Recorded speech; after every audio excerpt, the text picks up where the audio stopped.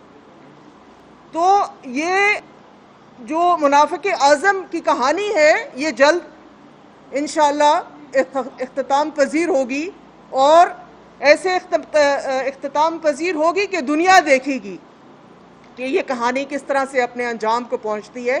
لیکن افسوس اس بات کا ہے کہ وہ تو اپنے اختتام تک پہنچیں گے، لیکن جو ملک کی حالت کی ہے اس کا ذمہ دار کون ہوگا؟ جو اس وقت پاکستان کی حالت کی ہے وہ اس کا ذمہ دار کس کو ٹھہرایا جائے گا، جس نہج میں یہ اس ملک کو لے کر آ گئے ہیں؟ لیکن اب بھی وقت ہے، شاید کچھ نہ کچھ بچ جائے۔ اگر یہ مزید کچھ عرصہ یہاں رہ گئے تو جو بچا کچا ہے، جو ان کے ہاتھوں رہ گیا ہے، اور بالکل پلوشا نے بالکل صحیح کہا روزویلٹ ہوٹل کا، بالکل 200% درست کہا۔ دیکھیں ان کے اوپر لوگوں نے پیسے لگائے ہوئے ہیں۔ جب سیٹھ پیسے لگاتا ہے تو سیٹھ ادھر پیسے لگاتا ہے جہاں سے اس نے نکالنے ہوتے ہیں۔ اب سیٹھ کی پیمنٹ کا ٹائم ہے اور سیٹھ کو پیمنٹ ہونی ہے، اور وہ پیمنٹ انہی اداروں سے ہوگی، ملک کے اثاثوں سے ہوگی، جنہوں نے دھرنوں میں، جنہوں نے ان کی کیمپینز پہ، ان کے جھنڈوں پہ، ان کی گاڑیوں پہ پیسے انویسٹ کیے۔ اب وہ اپنا سود کے ساتھ پیسہ واپس مانگ رہے ہیں، اور وہ پیسہ ان کو واپس کرنا پڑے گا۔ باقی رہی جانے کو تو یہ چلے جائیں گے، لیکن جو ملک کا نظام دھرم برم کیا، جو سیاست کو اس ملک میں دھرم برم کیا، سیاست کو ایک گالی بنایا انہوں نے اپنے طریقہ کار سے، اپنی باتوں سے، کہ کسی بھی ذی شعور انسان کا ان کے ساتھ بیٹھنا تو کم از کم ممکن نہیں ہے۔ کل آپ نے دیکھا کہ نوید قمر صاحب ایک بہت مستند نام، ایک بہت منجھے ہوئے، ایک بہت صبر کا پیکر ہے وہ میں سمجھتی ہوں، اور ایکسپیرینس ہے سیاست میں، ان کا بہت بڑا تجربہ ہے اور بہت بڑا نام ہے۔ اس جیسے شخص کو انہوں نے مجبور کیا۔ آخر حد ہوتی ہے برداشت کی بھی، اور اب برداشت ختم ہو چکی ہے لوگوں کی۔ ہماری تو ختم ہوئی ہے نہیں ہوئی، عوام کی ختم ہو چکی ہے۔ یہ باہر نکلیں، یہ لوگوں کو بتائیں کہ میں آخری آپشن ہوں، دیکھیں لوگ ان کا حشر کیا کرتے ہیں۔ جس شخص کو اپنی پارٹی پہ کنٹرول نہ ہو وہ ہمیں کہے کہ میں واحد آپشن ہوں، جس پارٹی کو اپنے وزراء کے اوپر کنٹرول نہ ہو، جس وزیر اعظم کو اپنے ممبران پہ، کتنے ممبران ہیں، 100 200 300 400، ان کے اوپر جو ہے کوئی کنٹرول نہ ہو، ان کی زبانوں پہ کنٹرول نہ ہو، ان کی حرکات پہ کنٹرول نہ ہو، وہ ملک کیا کنٹرول کرے گا؟ اور باقی رہی مناظرے کی بات، ہم نے پچھلی دفعہ بھی کہا تھا، خیبر پختونخوا کے ہسپتالوں کے حوالے سے میں نے آپ سے کہا تھا کہ یہ چلیں ہمارے ساتھ، وہاں بھی دیکھیں، اور سندھ بھی ہمارے ساتھ چلیں اور وہاں بھی دیکھیں۔ تو یہ مناظرے کا چیلنج تو بہت سارے لوگ دے رہے ہیں۔ اب یہ بنے اتنے بہادر، گفتار کے غازی تو بہت بڑے ہیں، کردار کے بنے، سامنے آئیں اور مقابلہ کریں۔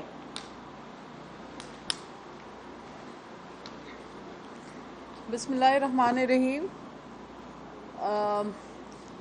دیکھیں حالیہ دنوں میں جس طرح کے ہم پارلیمنٹ کے اندر غیر پارلیمانی رویہ دیکھتے آئے ہیں، اور بالخصوص بجٹ کے دوران، بجٹ کی تقریروں میں جہاں عوام کے لیے کوئی معاشی صورتحال بہتر بنانے کی کوئی خبر نہیں تھی، جہاں عوام کے لیے کوئی ریلیف جو کہ ہونی چاہیے تھی وہ نہیں تھی، اس کے بجائے ہم نے سیاسی تقاریر سنی۔ اس سے قوم کو بھی اندازہ ہو گیا کہ اس حکومت کی ترجیحات کیا ہیں۔ آج 2 سال کے اندر جتنی ناکامی سے، اپنی مائنس پرفارمنس کی وجہ سے یہ حکومت پہلی بار آپ بھی دیکھ رہے ہیں، پہلی بار ایسا ہوا ہے کہ وزیر اعظم خود کھڑے ہو کے اپنے مائنس ہونے کی باتیں کر رہے ہیں۔ یہ یہاں تک مائنس کی باتیں کرنے تک انہوں نے اپنے آپ کو خود پہنچایا، اور اس کی ذمہ داری ان کی پرفارمنس پہ ہے، کیونکہ 22 مہینوں کے اندر ان کی جو پرفارمنس ہے، ان کی جو کارکردگی ہے، وہ 0/0 رہی ہے۔ آپ ہر انڈیکیٹر اٹھا کے دیکھ لیں، جن کو یہ چور، ڈاکو، ڈکیت کہا کرتے تھے، وہ ان کو 5.8 پہ GDP چھوڑ کے گئے تھے۔ تو ہونا یہ چاہیے تھا کہ یہ کہتے تھے حکمران ایماندار ہوں تو ریونیو کلیکشن بڑھتا ہے، لیکن آپ نے دیکھا کہ ریونیو شارٹ فال بھی ہوا۔ 5.8 پہ ملی ہوئی GDP 22 مہینوں کے اندر اندر -0.5 پہ جا کھڑی ہو چکی ہے. اس کی ذمہ داری آج یہ کیوں نہیں لیتے؟ پی آئی اے کی بات ہوئی تو پی آئی اے کو جتنا نقصان اس حکومت نے 22 ماہ میں دیا ہے، 70 سالوں میں آج تک کبھی کوئی تصور بھی نہیں کر سکتا تھا کہ ملک کی اتنی جگہ سائی کوئی کرے گا.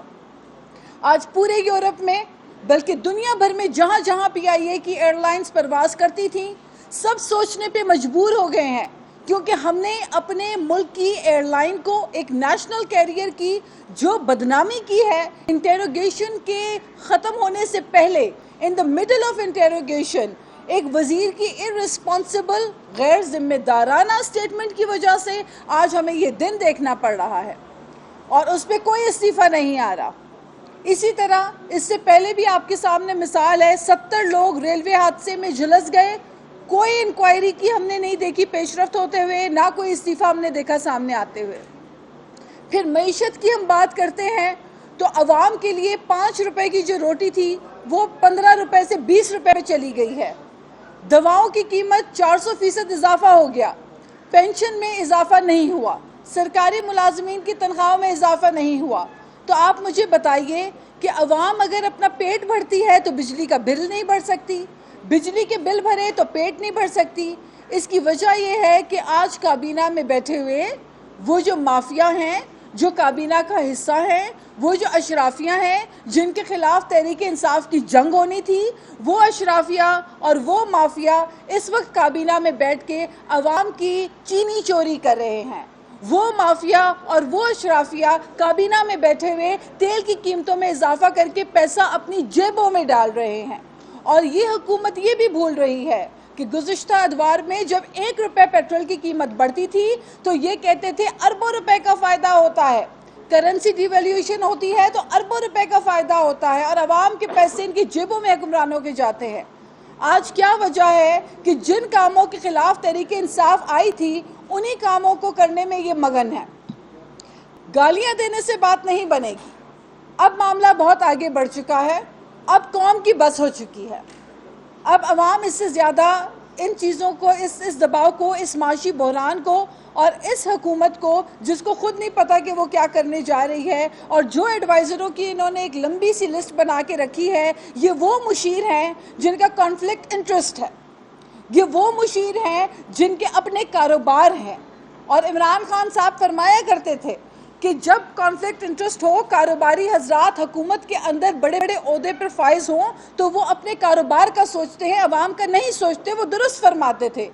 آج کابینہ میں بیٹھے ہوئے تیل کا کاروبار کرنے والے ہوں یا چینی چور ہوں، ان کو بڑے بڑے عہدے دیے گئے ہیں. اور پھر پارلیمنٹ کے اندر جو زبان استعمال ہوتی ہے، کل جو علی زیدی نے زبان استعمال کی، جو لہجہ اختیار کیا، یہ نوید قمر جیسے ایک ڈیسنٹ اور ایک سنجیدہ اور ایک سیزن پولیٹیشین کے ساتھ جو رویہ اختیار کیا وہ قابل مذمت ہے. اور ہمیں یہ بھی افسوس ہے کہ اسپیکر صاحب جو ہے ان کا رویہ بائس اپروچ ان کا ہے، نہ تو وہ ہمیں بولنے دیتے ہیں ہمارے ممبران کو، اور جب اس قسم کے رویے ہوتے ہیں تو ہم اس پہ دیکھتے ہیں کہ کوئی خاطر خواہ ان کی طرف سے ریاکشن نہیں آتا. تو پارلیمنٹ کا تقدس پامال ہو رہا ہے، عوام کے جو حقوق ہیں وہ پامال ہو رہے ہیں اور یہ حکومت پتہ نہیں کس ڈگر جا رہی ہے. لہٰذا میں سمجھتی ہوں کہ اب مائنس کی جو باتیں یہ کر رہے ہیں یہ درست کہہ رہے ہیں. ان کی اپنی کابینہ کے اندر بیٹھے ہوئے وزیر اور مشیر ان کے مائنس ہونے کی باتیں کر رہے ہیں. اسے پہلے ایسی جگہ سائی کسی کی نہیں ہوئی. شکریہ.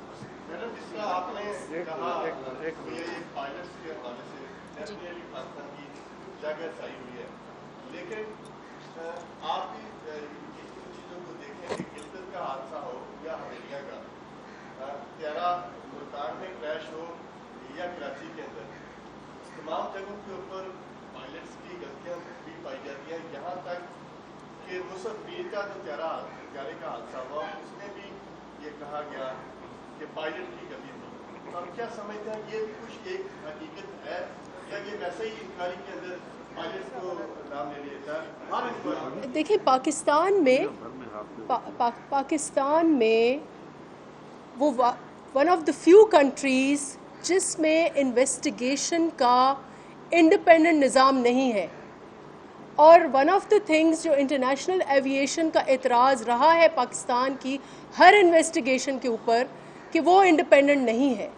تو یہ جب تک، اور یہ ہمارا مطالبہ تھا کہ آپ ایک انڈیپینڈنٹ انویسٹیگیشن کی باڈی بنائیں اور اس انڈیپینڈنٹ انویسٹیگیشن کی باڈی میں آپ کے ماہرین آئیں، غیر متنازع ہو اور وہ رپورٹس دیں. یہاں پر جو انویسٹیگیشنز ہوئی ہیں سب کے سب پر اس لیے سوالیہ نشان ہے کہ پائلٹ تو آپ کے سطح پر ہے، اس کے پیچھے آپ کا پورا ایک سسٹم ہے، اور آپ کی جو پورا سیفٹی میکنزم ہے وہ ایک سسٹم ہے، وہ ذمہ داری سول ایویشن اتھارٹی کی ہے. تو جب بھی انویسٹیگیشن ہوئی ہے اس کا مقصد دنیا میں یہ ہوتا ہے کہ آپ اپنا انویسٹیگیشن کا سسٹم فول پروف کریں. ہمارا انویسٹیگیشن کا سسٹم اور سیفٹی کا سسٹم، پاکستان میں سیفٹی میکنزم کا سسٹم موجود نہیں ہے، اور اس میں اگر پائلٹ کا ایرر ہے تو اس سے کہیں زیادہ ایرر سول ایویشن کے سیفٹی نظام میں ہے جو فول پروف نہیں ہے. اس سے کہیں زیادہ فالٹ جو ہے وہ پی آئی اے کی مینجمنٹ سسٹمز میں ہے، سیفٹی سسٹمز میں ہے. اور اگر پائلٹس کی ڈگریوں میں مسئلے ہیں، اگر ایک آدھ ڈگری کی irregularity ہے تو لائسنس کون دیتا ہے، ایگزام کون لیتا ہے، وہ کون لوگ ہیں؟ آپ صرف پائلٹس پر بلیم ڈال کر اور پھر آپ اتنی سنسنی خیز خبر بنا دیں کہ دنیا چونک جائے. آپ کے اس سے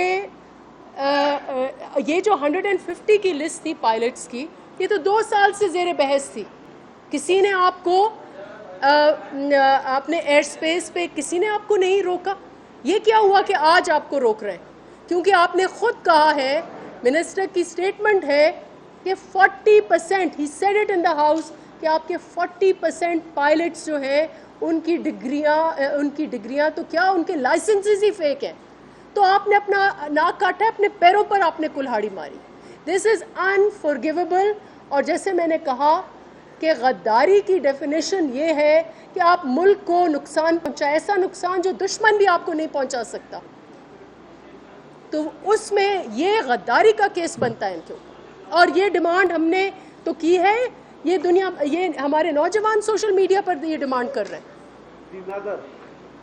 سر تھینک یو. یہ جو ایوان میں جو کارروائی ہوتی ہے اس میں پیپلز پارٹی سمیت پوری اپوزیشن پہلے بھی اسپیکر کے رویے پر تحفظات کا اظہار کر رہی ہے.